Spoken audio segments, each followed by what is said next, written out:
Pourquoi les enfants de maternelle qui sont dans la classe de Madame Sophie aiment-ils venir surtout le vendredi?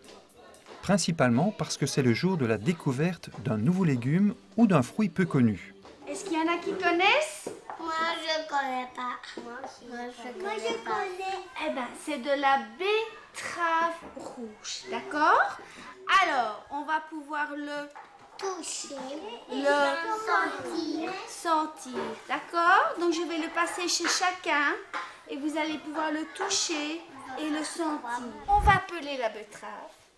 On va la goûter quand elle n'est pas cuite et on va la goûter quand elle est cuite, d'accord? Le projet est né parce que l'institutrice a remarqué que les enfants venaient toujours avec la même collation.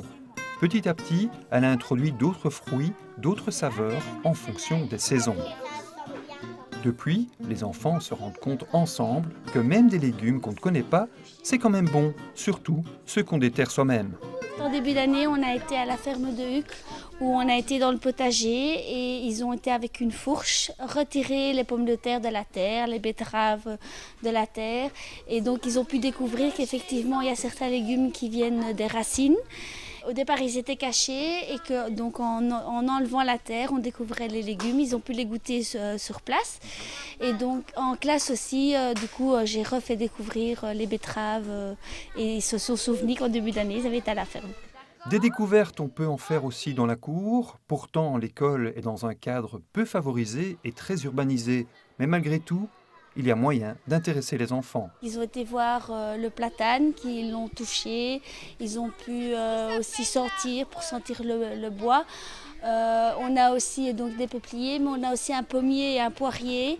Et donc en début d'année, on va cueillir les pommes et les poires dans les arbres. Comme ça, ils voient bien que les fruits viennent des arbres. Et maintenant au printemps, on a été voir les arbres qui étaient en fleurs. Donc comme ça, ils découvrent vraiment par le visuel les fruits et les légumes autour de l'école aussi. Alors,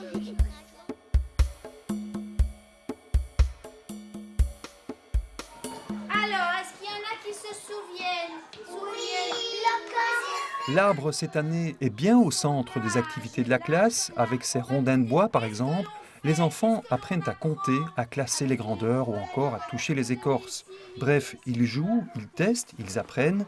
L'éducation à l'environnement, c'est un peu chaque jour et ça donne vite des fruits. Surtout par rapport au début de l'année où les enfants ne veulent pas boire de l'eau parce qu'ils n'ont pas l'habitude de boire, ou ils ne veulent pas manger les légumes parce qu'ils n'ont pas l'habitude d'en manger. Ils se rendent compte petit à petit qu'en fait c'est pas si mauvais que ça. Et souvent en fin d'année, j'ai pas assez de légumes ou j'ai pas assez de fruits parce qu'ils veulent tous en manger et encore et encore et encore.